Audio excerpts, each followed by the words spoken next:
Good morning বন্ধুরা, কেমন আছো তোমরা সবাই? আশা করি ভালো আছো, আর আমিও কিন্তু অনেকটা ভালো আছি। তো তোমরা দেখতেই পাচ্ছ বন্ধুরা, সকালবেলা ঘুম থেকে উঠে আজকের ব্রেকফাস্টটা কিন্তু অন্যরকম। আর এইদিকে ভাই বোনের দেখেছো কত মিল, এই মিল আবার এই ঝগড়া। তো যাই হোক, এরকম ভাই বোন কিন্তু সবার বাড়িতেই আছে। তো যাই হোক, আজকের দুপুরবেলাটার মেনু দেখো। আজকে কিন্তু আমি পনির রান্না করেছিলাম, আর এইদিকে আরও অনেক কিছু মেনু করেছিলাম যেটা তোমাদের সঙ্গে আর শেয়ার করলাম না। আর পনির রান্না খেতে কিন্তু আমার বেশ ভালো লাগে। আর আমার খুশবু সোনা পুকু সোনাও কিন্তু খুব পনির ভক্ত। আর তোমরাও কে কে পনির খেতে ভালোবাসো কিন্তু অবশ্যই কমেন্ট করে যেও। তো এই দেখো, আজকে কিন্তু আমি আমের চাটনি করেছিলাম, আম দিয়ে জেলি দিয়ে, তারপরে কাজু বাদাম কিশমিশ তো আছেই। তো আমের চাটনি খেতেও কিন্তু খুশবু খুব ভালোবাসে। তো তারপর দেখো, খুশবু দৌড়ে দৌড়ে চলে যাচ্ছে পার্সেল আনতে। আর কি মজাটাই না করছে দেখো একবার। তো পার্সেলটা আনতে গেছে, তার কারণ হচ্ছে কি, ওর নানু ভাইয়ের জন্য একটা পার্সেল অর্ডার করেছে। তো পার্সেলে কি সারপ্রাইজটা আছে সেটা তোমাদেরকে অবশ্যই জানাবো, আর তোমাদের জন্যই তো ব্লগটা স্টার্ট করলাম বন্ধুরা। তো দেখো বন্ধুরা, ও কিন্তু আজ ভীষণ খুশি, তার কারণ ওর জমানো টাকা দিয়ে ও নানু ভাইকে একটা সুন্দর গিফট করতে চলেছে। তো গিফটটাতে কি আছে দেখো, তোমাদের সামনেই ওপেনিং করবে ওর নানু ভাই।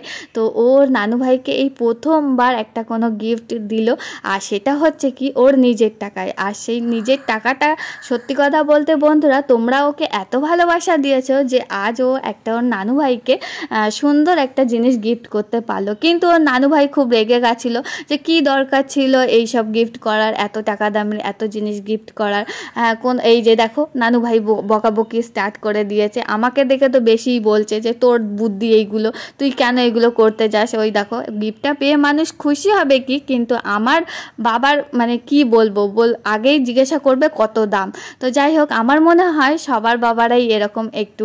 তো যাই হোক, খুশবুকে একটু আদর করলো না, খুশবুর মনটা খারাপ হয়ে গেছিলো।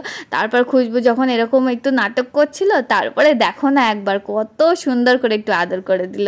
হ্যাঁ, কিন্তু মনে মনে নানু ভাই খুবই খুশি হয়েছিল। তো এটাই ছিল নানু ভাইয়ের গিফট। আর নানু ভাই সত্যি কথা বলতে একটা ওয়াচ মানে ছিল না, খারাপ হয়ে গেছিলো, যার জন্য খুশবু এটা গিফট করে দিল নানু ভাইকে। আর খুশবু সত্যি কথা বলতে এই ফার্স্ট টাইম একদম নানু ভাইকে কোনো একটা জিনিস মানে গিফট করলো।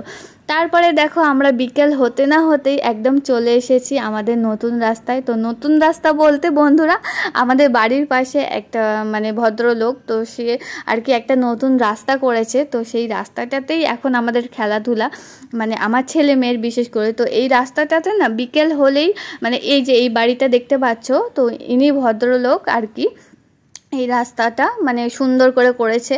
তো এই রাস্তাটায় মানে বিকেলটা হলেই সব বাচ্চারা চলে আসে। আর খুশবু পুকু তো একদম দেখো না, ফার্স্ট টাইম ওরাই চলে গিয়েছে।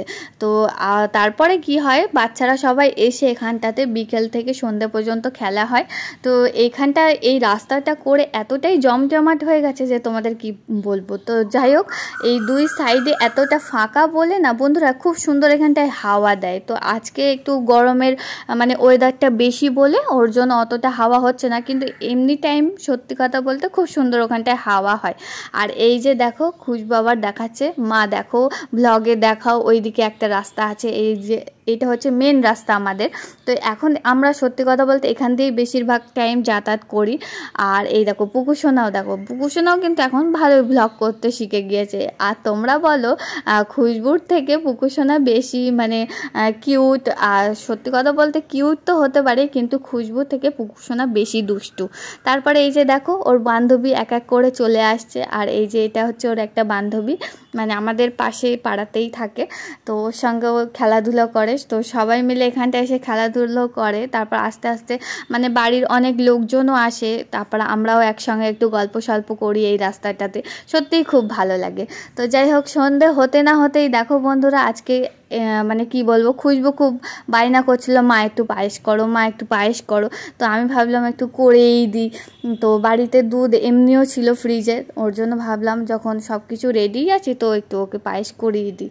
তো পায়েস করার সাথে সাথে আমি আবার একটু রাত্রের মানে আমার পাপা যেহেতু রুটি খায়, ওর জন্য রুটি আর একটু পরোটা করে নিলাম। চলো বন্ধুরা, টাটা। আজকের ব্লগটা এইটুখানেই ছিল। তো তোমাদের কেমন লাগলো অবশ্যই কিন্তু কমেন্ট বক্সে কমেন্ট করে যেও। আর ফেসবুক থেকে দেখে থাকলে অবশ্যই কিন্তু আমাকে ফলো করে দিও। তো চলো বন্ধুরা, টাটা।